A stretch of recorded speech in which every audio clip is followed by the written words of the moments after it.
I want to definitely say a special shout out to DOL for really putting together this event and spearheading it. We thank you for, like I said, for our first in-person walk in 2 years. So thank you guys.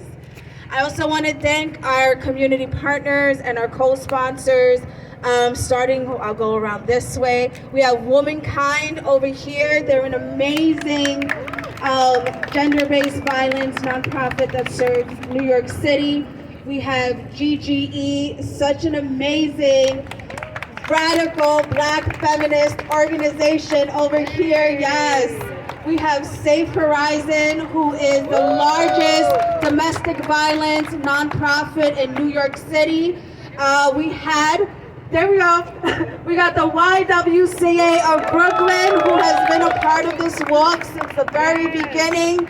We have the Healing Center, who spearheads and puts together and produces the event. And then over here, they did a table, but we also always want to do a special shout out to Connect, who has been a part of this walk from the very beginning. So we are not able to do this without our amazing co-sponsors and community partners, because we really believe if we're going to eradicate gender-based violence, if we're going to eradicate teen dating violence and sexual assault, it takes these service providers, it takes us coming together as a community to make a difference and saying no more. No more violence in our communities, no more violence in our homes, no more violence in our relationship. We're saying enough is enough and time is up. We see the changes happening within the younger generations. They're hungry, they're making the change, they're stomping on the streets, and they're making their voices sound loud. So thank you for everyone who has showed up today. We really appreciate it, and we see you, we hear you, and we believe you. So I'm going to call up our fearless leader, Antonia Clemente, our executive director for the Healing Center.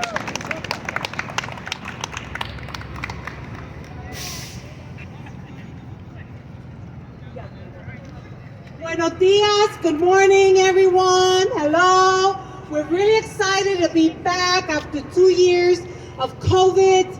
We know that it's been a strain in our city, in our families and communities, but we are here.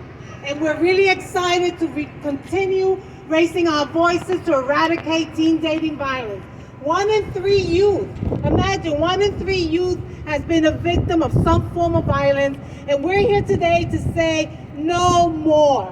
No more violence in our schools, no more violence in relationships, no more violence in communities. Today we had New York One. They asked me a question which was really very interesting. And the question was, what would you say to parents? What do you say to parents that are saying that their child is being abused? And I said to him, parents, parents, please listen to your child, to your teen, when they say something is not right in my relationship.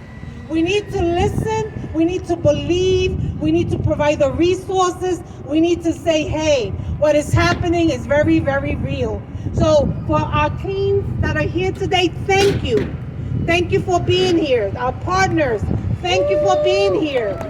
Thank you for continuously raising the awareness around dating violence and sexual assault.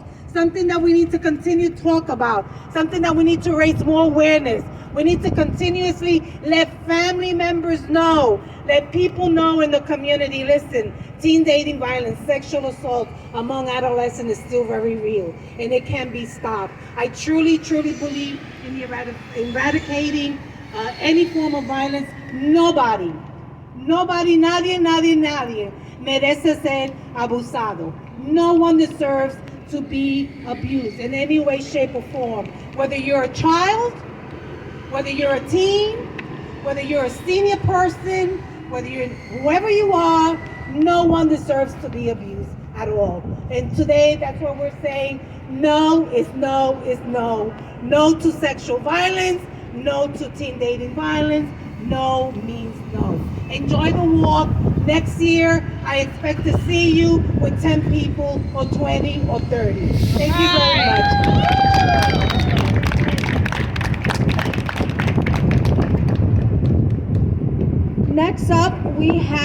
a young person who is going to be saying a monologue, an original piece. Her name is Isis Rodriguez. I am very proud because she is my daughter. And she wrote an original piece, a monologue for today's event. Isis?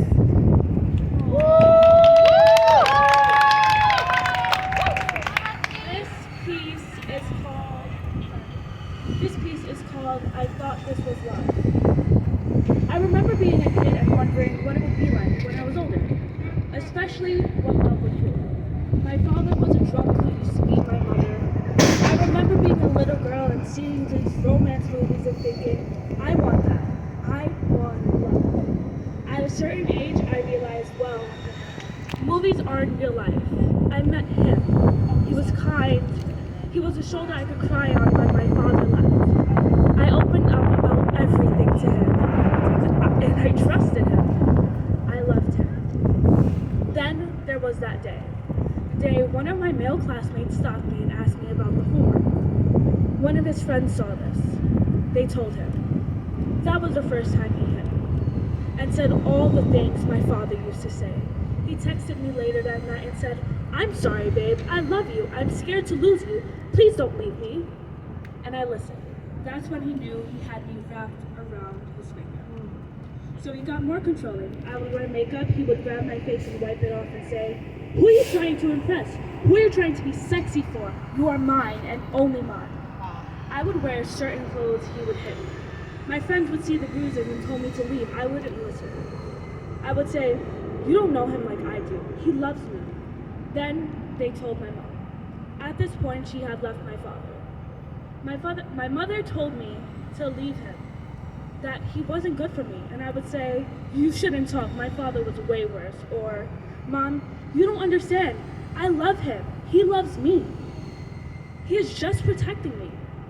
Then my friends got tired of trying to get me to listen. They stopped talking to me. And he used to tell me, you see, they were just trying to break us up. They were jealous. And then my mom gave up. I was spending most of the week at his house because when I was at home, me and my mom would argue. When I would stay with him, he would do unspeakable things to me. I felt like that little girl again who used to want to scream help, but it wouldn't come out. It wasn't until he threatened to kill me if I left I knew I was done. That's when I went home. My mother saw the look in my eyes and shook her head yes and opened her arms. I ran to her the same way I used to as a little girl. For so long, I thought that I needed another person to complete me, to show that I was worth more than, that I was worth enough to actually be loved. But the isolation, that physical, sexual violation was just my fault. Being told I wasn't worth anything unless I was with him. That's not love. When my mom hugged me and told me everything is going to be okay, now that's love. Finding myself and finally seeing how great I am, knowing that I was worth more, that's love. Never again will I value myself through another person's eye, because I am worth more than my experience. I am no longer a victim, I am a survivor, and no one can ever take that away from me.